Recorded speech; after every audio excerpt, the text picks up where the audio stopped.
In Search of Peace, Buddha and Mahavir.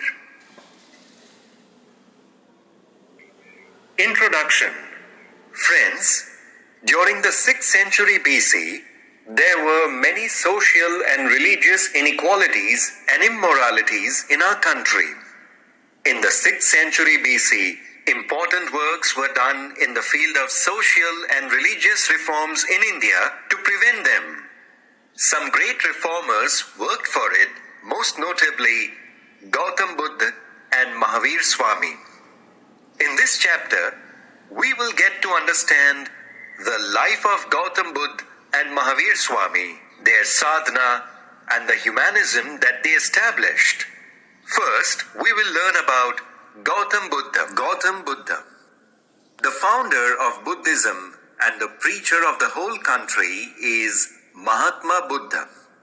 We get a lot of information about Gautam Buddha and Buddhism from Jatak Kathas and Buddhist texts Tripitaka, that is, Sutta Pittak, Vinay Pittak, and Abhidhamma Pittak.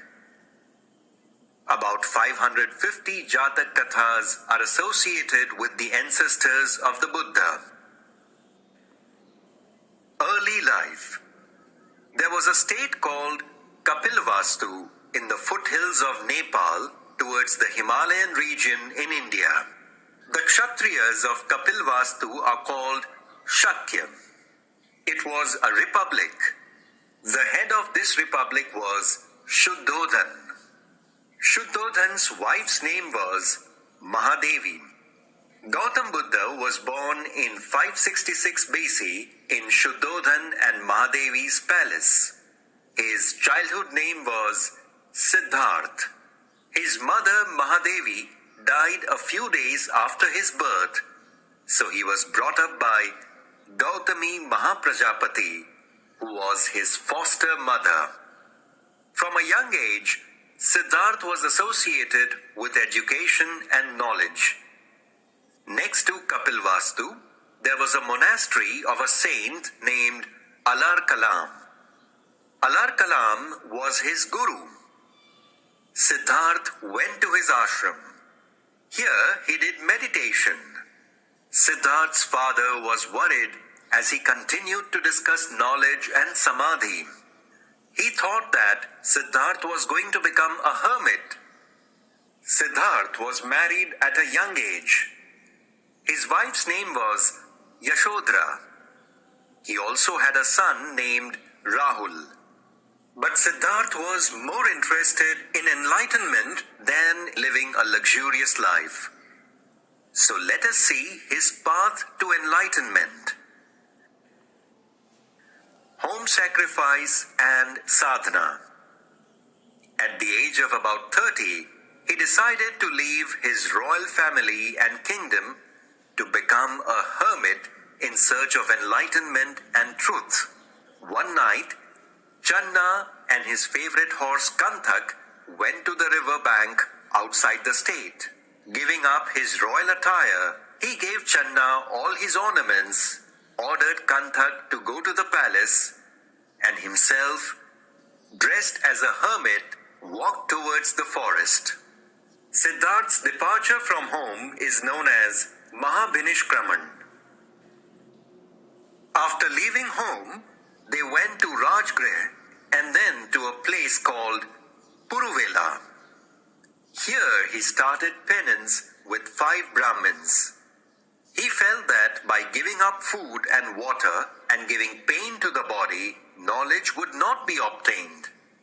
It is the great duty of man to conquer the path of spirituality and his own desires. He decided to leave the company of the 5 Brahmins and to do penance alone.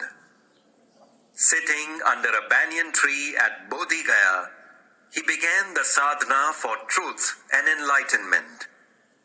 After many days of sadhana, on the day of Vaishakhi Purnima, he attained enlightenment. From Siddharth, who attained enlightenment, he became a Buddha.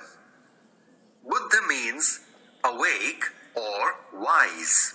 Later he was called Gautam Buddha. He continued to preach with the intention that people would benefit from the knowledge he had acquired. Preachings. After attaining enlightenment, Buddha went to Sarnath, where he met his old Brahmin friends.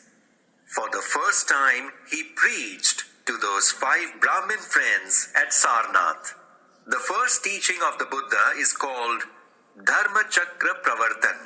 The Buddha gave a very simple teaching to get rid of the sufferings of the world. According to him, there are 4 Aryan truths. The world is miserable. The cause of suffering is craving. The destruction of sorrow is the renunciation of craving. Adopting the Ashtanga path leads to the abandonment of craving. These 4 Aryan truths, explained by the Buddha, are known as the tenets of Buddhism, also called Samyak Darshan. Things to know. Samyak resolve, Samyak speech, Samyak deeds, Samyak exercise, Samyak memory, Samyak samadhi. Samyak is a Sanskrit word. Samyak means properly.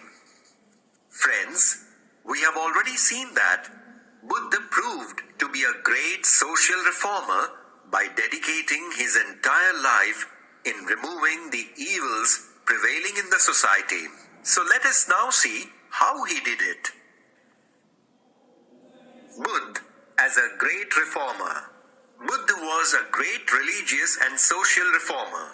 He worked all his life to remove the vices that pervaded in religion and society.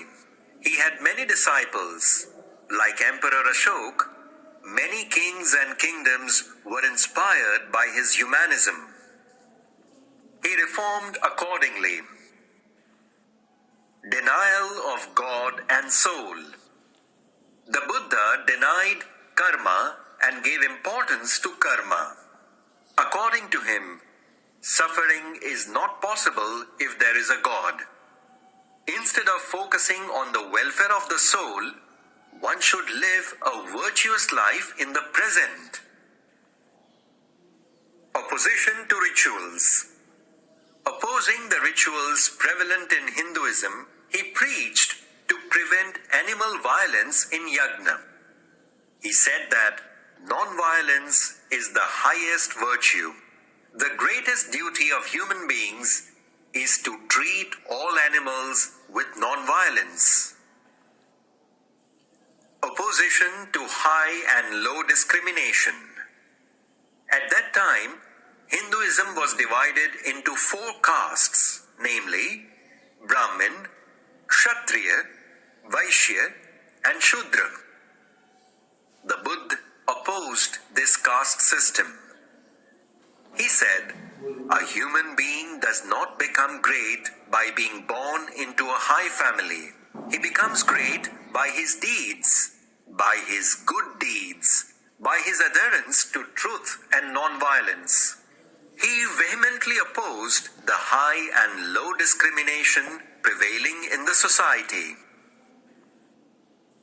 Importance of women.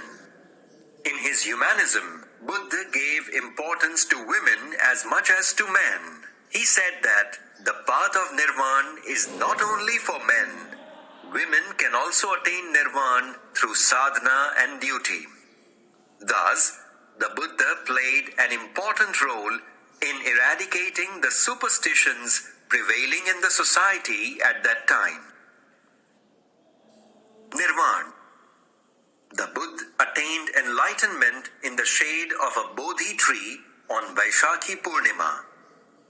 After acquiring knowledge, Buddha continued to reform society and religion in India.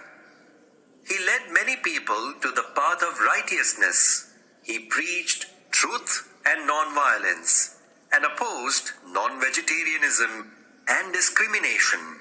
He died in Kushinara at the age of 80 and attained Nirvana. but his ideas and religion are still alive around the world today. Friends, Mahavir Swami followed the same path as Mahatma Buddha, who left his luxurious life of a king and took up public works.